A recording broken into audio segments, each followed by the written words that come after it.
hapon sa inyo lahat. Dito ako ngayon sa downtown guys. Mainit. Pupunta ako ng park para magmuni-muni tayo doon guys.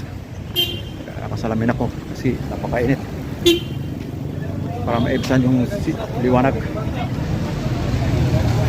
Wait lang tayo guys. Pupunta tayo dito sa Quezon Park at doon tayo magkukwentuhan.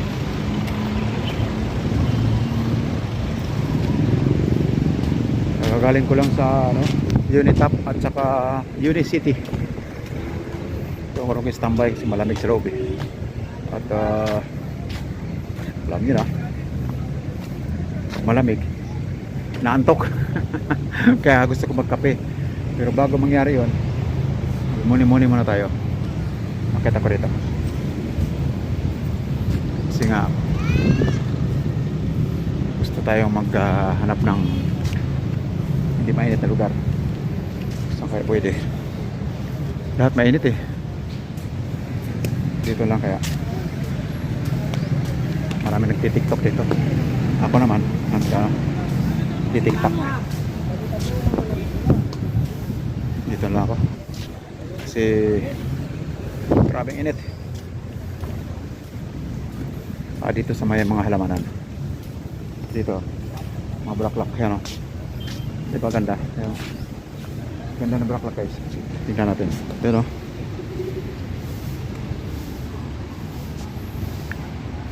well, atiman talaga oh. Mayroon pagka-atiman. Malakas ang hangin guys. Kaya dito lang tayo. Baka yung audio na naman. Magreklamo na naman kayo. Kaya dito lang ako guys sa harap ng City Hall. Ayan o. City Hall ng Davao. At mamaya konti pupunta ako ng bakery at para magkape tayo. Kasi inaantok ko guys sa harap ng upo ko doon sa Unicity.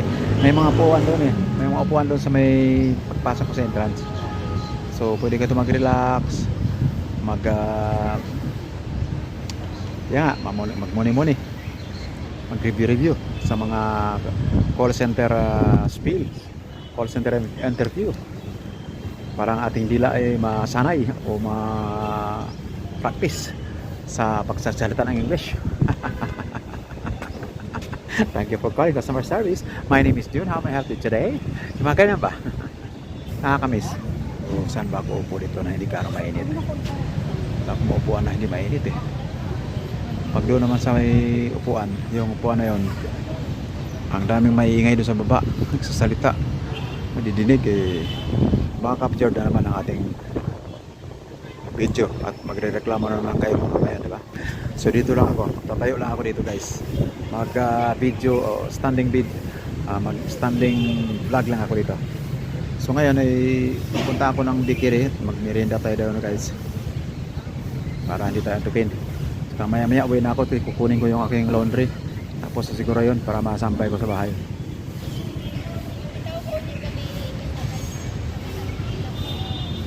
Pag ganitong oras wala ganong talaga ng mamasal dito kasi sobrang init. Mga hapon na siguro meron. Kahit sa Rizal Park wala ganong nagpapasal o wala ganong nagano doon. Wala ganong standby sa sobrang init. So ganun guys. Ang aking gamit ngayon ay Samsung Galaxy M31. Sa mga nagtatanong paano daw kung masira yung aking iPhone XR na bigay ni Lloyd.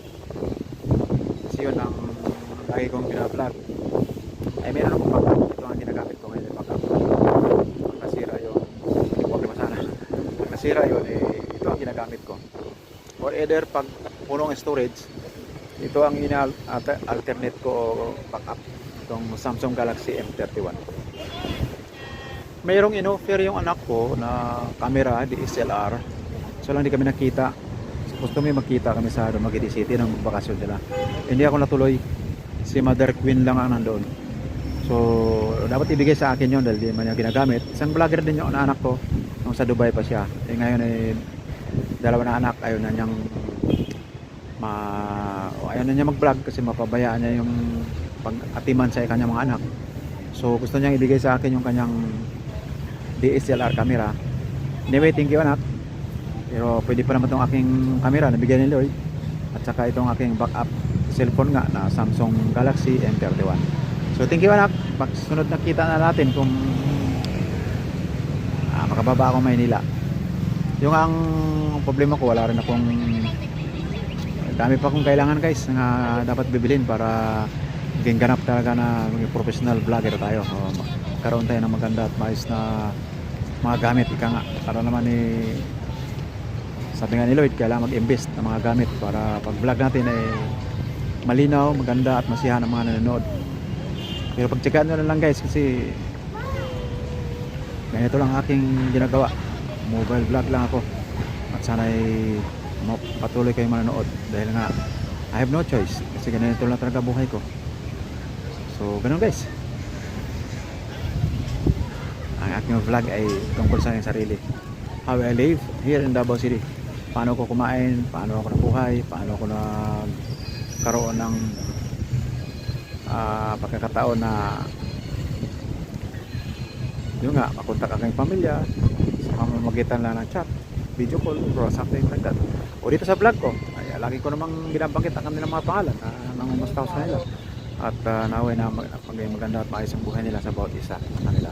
At alam ko sila may mga priorities, kaya yun, maging ako man may priorities din dahil nga sa aking belief.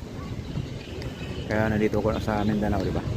So I'm planning to road trip travel around Mindanao, but not this time because it's very hot. So gusto kong malaman nyo kung anong mayroon dito sa Mindanao guys. So nandito ako ngayon sa Davao City at I'm still kicking high. I can still sleep over the table, over the 2 chairs, or even the flat floor. So yun guys, at punta muna ako doon sa bakery para magmerenda tayo guys ng steak coffee with apple pie or something like that, or donut. So yun guys, see you there. So yun lang muna vlog ko sa ito, dahil siya kayo mag-like, mag-share at mag-subscribe sa akin channel. John Cat TV. Peace!